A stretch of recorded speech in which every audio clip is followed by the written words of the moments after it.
सेहत के पहले सेगमेंट में जानिए भारत समेत दुनिया भर में क्यों बढ़ने लगे हैं मीजल्स यानी खसरे के मामले। नींद में लगते हैं झटके, ऊंचाई से गिरने का एहसास होता है। सेहत के दूसरे सेगमेंट में जानिए ऐसा क्यों होता है। सेहत के आखिरी सेगमेंट में जानिए अपने शरीर के रक्षक यानी व्हाइट ब्लड सेल्स को कैसे बढ़ाएं।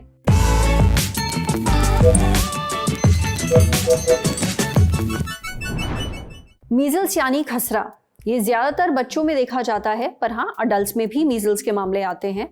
इसमें पूरे शरीर पर लाल चकत्ते पड़ जाते हैं, कुछ ऐसे, बुखार आ जाता है, जुकाम हो जाता है, डायरिया भी हो सकता है। अब बीते कुछ सालों में मीजल्स के मामले दुनिया भर में काफी घट गए थे, लेकिन अब एक बार फिर इनके मामलों में उछाल देखा जा रहा है पूरी दुनिया में। अमेरिका और मेक्सिको, जहां काफी सालों से मीजल्स का कोई भी केस रिपोर्ट नहीं हुआ था, वहां भी इनके मामले देखे जा रहे हैं। यहां तक कि भारत में भी मीजल्स के मामले बढ़े हैं। साल 2022 में देश में 32,000 सस्पेक्टेड और कंफर्म्ड मीजल्स के मामले रिपोर्ट किए गए। महाराष्ट्र, केरल, झारखंड और गुजरात में सबसे ज्यादा मामले सामने आए।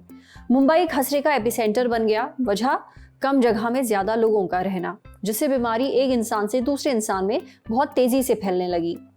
कोविड काल की वजह से लगभग 30 लाख बच्चों को मीजल्स की वैक्सीन नहीं लग पाई। इन सारी वजहों के चलते मीजल्स जैसी बीमारी खत्म होने के बजाय दोबारा बढ़ने लगी। आज सेहत के इस एपिसोड में डॉक्टर से जानिए मीजल्स क्या है और ये क्यों फैलता है, दुनिया भर में मीजल्स के मामले दोबारा बढ़ने की वजह क्या है, और साथ ही जानेंगे इससे बचने के तरीके। तो सुनिए। मीजल्स जैसे हिंदी में हम जानते हैं खसरा, जो कि काफी पुरानी बीमारी है और काफी समय से पेशेंट्स को होती रहती है। ये एक तरीके का वायरल इन्फेक्शन है जो कि हाईली कंटेजियस होता है, एक पेशेंट से दूसरे पेशेंट में ट्रांसमिट होता है। मीजल्स एक तरीके का नॉर्मल वायरल इन्फेक्शन है जो कि नॉर्मल खांसी, जुकाम, आई डिस्चार्ज की तरह प्रेजेंट कर सकता है, और किसी किसी बच्चे में कॉम्प्लिकेशंस की वजह से किसी रेयर बच्चे में निमोनिया कॉज कर सकता है। तो मीजल्स इतना खतरनाक क्यों है? खतरनाक का मेन कारण ये होता है मीजल्स की वजह से अक्सर बच्चों की इम्यूनिटी बहुत पुअर हो जाती है, और इम्यूनिटी पुअर होने की वजह से कभी कभी वो बहुत सीरियस इन्फेक्शंस पकड़ लेते हैं, जैसे कि निमोनिया हो गया या किसी तरीके का ब्रेन इन्फेक्शन हो गया। So it's a viral infection जो कि एक पेशेंट से दूसरे पेशेंट में ट्रांसमिट होता है। By God's grace in recent past जो हमारी मीजल्स की वैक्सीनेशन आई हुई है, उस वजह से पिछले 10 से 20 सालों में हमने बहुत गिरावट देखी थी मीजल्स के केसेस में, बिकॉज ये जो वैक्सीन है इसकी 2 डोजेस के बाद बच्चों को लगभग 99% मीजल्स से प्रोटेक्शन मिलती थी। बट अभी जो रिसेंट पास्ट में because of lack of immunisation we are seeing lot of outbreak of the cases.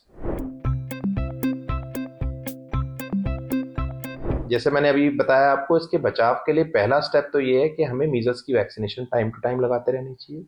दूसरा, हमें ये ध्यान रखना है कि अगर कोई मीजल्स का पेशेंट हो तो उससे हम छोटे बच्चों को पर्टिकुलरली बचा के रखें, और अगर बाय चांस किसी पेशेंट को मीजल्स से एक्सपोजर हो जाए तो उसकी प्रोटेक्शन के लिए हमें उससे अच्छे से हाइड्रेट रखना चाहिए, अपने पीडियाट्रिशियन से कांटेक्ट करना चाहिए। एज सच कोई एंटीवायरल दवाई या कोई एंटी मीजल्स वैक्सीन या कोई ऐसी चीज आप इन्फेक्शन के बाद नहीं लगा सकते जिससे कि बच्चे को इसकी जो ड्यूरेशन ऑफ इलनेस हम कम कर पाए। इसलिए जो बेस्ट पॉसिबल प्रोटेक्शन है that is to give your child timely immunisation against this deadly virus called as measles और खसरा। तो जिसके लिए हमें 2 MMR मीजल्स, मम्प्स, रूबेला की जो नॉर्मली वैक्सीन अवेलेबल है उसकी 2 डोज, जिसकी पहली डोज 9 से 12 महीने पे लगती है और सेकंड डोज 15 से 18 महीने पे लगा के हम बच्चे को इस खतरनाक बीमारी से लगभग 99% प्रोटेक्शन प्रोवाइड कर सकते हैं। मीजल्स से बचना है तो वैक्सीन लगवानी ही पड़ेगी, इसलिए अपने बच्चों को मीजल्स की वैक्सीन लगवाइए ताकि वो इस बीमारी से बच सकें। अब बढ़ते हैं सेहत के अगले सेगमेंट की तरफ, तन की बात।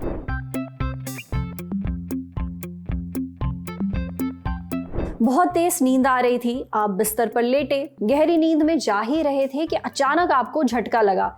ऐसा महसूस हुआ जैसे कहीं ऊंचाई से गिर पड़े या ठोकर खाकर जमीन पर गिर गए। झटके से आंख खुली तो देखा आप तो बिस्तर पर आराम से लेटे हैं। ऐसा हम सबके साथ होता रहता है, ये बहुत ही आम बात है। इसे हिप्निक जर्क या स्लीप स्टार्ट कहते हैं। इसमें इंसान को नींद में गिरने का एहसास होता है और झटके से आंख खुल जाती है। स्लीप मेडिसिन जर्नल में छपी एक स्टडी के मुताबिक 60 से 70% लोगों के साथ ऐसा होता है। हिप्निक जर्क किसी भी उम्र के व्यक्ति को महसूस हो सकते हैं, लेकिन बच्चों के मुकाबले अडल्ट्स में ये ज्यादा आम है। अच्छी बात यह है कि हिप्निक जर्क नुकसानदेह नहीं होते, ना ही ये किसी बीमारी का इशारा है। हिप्निक जर्क के बारे में हमें और जानकारी दी फरीदाबाद के फोर्टिस हॉस्पिटल में न्यूरोलॉजी डिपार्टमेंट के डायरेक्टर डॉक्टर विनीत बंगा ने। डॉक्टर विनीत कहते हैं कि जब दिमाग जागने की अवस्था से नींद में जाता है तब वो एक जटिल प्रोसेस से गुजरता है। इस दौरान शरीर का नर्वस सिस्टम धीरे धीरे शांत होने लगता है, मांसपेशियां भी रिलैक्स मोड में चली जाती हैं। अब क्योंकि दिमाग की तुलना में शरीर जल्दी रिलैक्स होता है, इसलिए दिमाग को लगता है शरीर गिर रहा है। ब्रेन शरीर को बचाने के लिए रिएक्ट करता है, जिससे मांसपेशियों को अचानक झटका महसूस होता है और इंसान को नींद में गिरने का एहसास होता है। हिप्निक जर्क के कई और कारण भी हो सकते हैं, जैसे बहुत ज्यादा स्ट्रेस, थकान, नींद की कमी, सोने से पहले चाय, कॉफी या एनर्जी ड्रिंक पीना, सोने से पहले एक्सरसाइज करना। ज्यादातर मामलों में हिप्निक जर्क खतरनाक नहीं होते, इसलिए इनका इलाज जरूरी नहीं है। लेकिन इसे कम करने के लिए आप कुछ चीजें जरूर कर सकते हैं, जैसे स्ट्रेस मैनेज करना। शाम के बाद चाय, कॉफी या सिगरेट ना पीजिए। रोज एक ही समय पर सोइए, सोने से पहले फोन ना चलाइए, खुद को शांत करिए और अच्छी नींद लीजिए। अगर किसी को अक्सर हिप्निक जर्क होते हैं या दिन में भी झटके महसूस होते हैं, तब डॉक्टर को दिखाना चाहिए। बहुत गंभीर मामलों में डॉक्टर एंटी एंजाइटी या नींद की दवा दे सकते हैं। ये दवा आपको खुद नहीं लेनी है, तभी लेनी है जब डॉक्टर कहें। समझे? अब बारी है सेहत के आखिरी सेगमेंट की, खुराक यानी झक्कासी हेल्थ टिप। हाय, मैं हूँ व्हाइट ब्लड सेल। प्यार से आप सब मुझे WBC बुलाते हैं।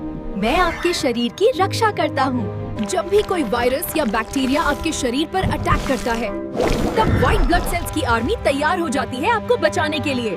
खून में मेरा नॉर्मल काउंट 4000 से 11000 सेल्स प्रति माइक्रोलीटर ब्लड होता है, पर अगर मैं कम हो गया तो बीमारियां और इन्फेक्शंस आपको घेर लेंगे। इसलिए मुझे बढ़ाओ और खुद को बचाओ। मैं मजबूत तो आप भी हेल्दी। अब सरवत जी, आपका शो आप ही संभालिए, मैं तो चला।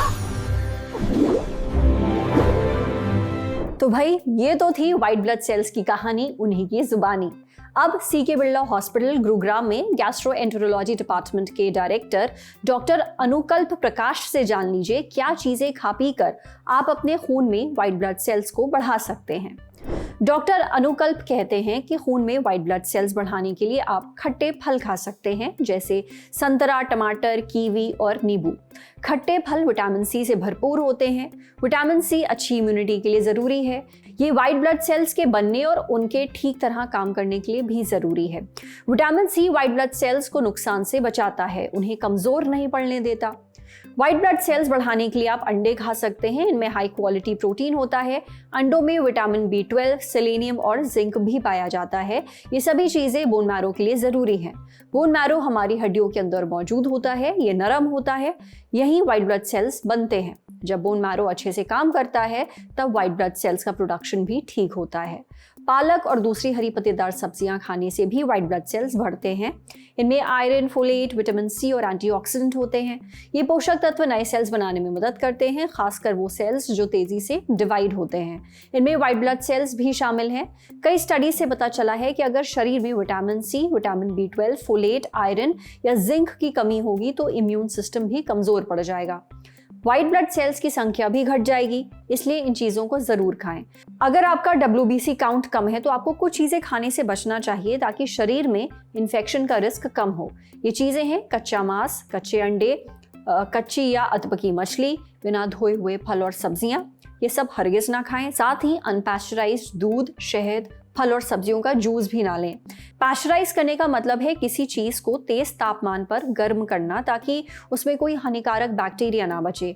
ये जो आप पैकेट वाला दूध इस्तेमाल करते हैं ना, वो भी पैस्चराइज्ड होता है। आप कोई भी पैस्चराइज्ड चीज खा सकते हैं, लेकिन जिन्हें पैस्चराइज नहीं किया गया है यानी जो अनपैस्चराइज्ड है, उन्हें खाने से बचना है। आज सेहत पर इतना ही। अगर आप एक डॉक्टर हैं, हमसे कुछ शेयर करना चाहते हैं, तो जो ईमेल आईडी इस वक्त आपको अपनी स्क्रीन पर दिख रही है, उस पर हमें एक मेल भेज दीजिए। शुक्रिया।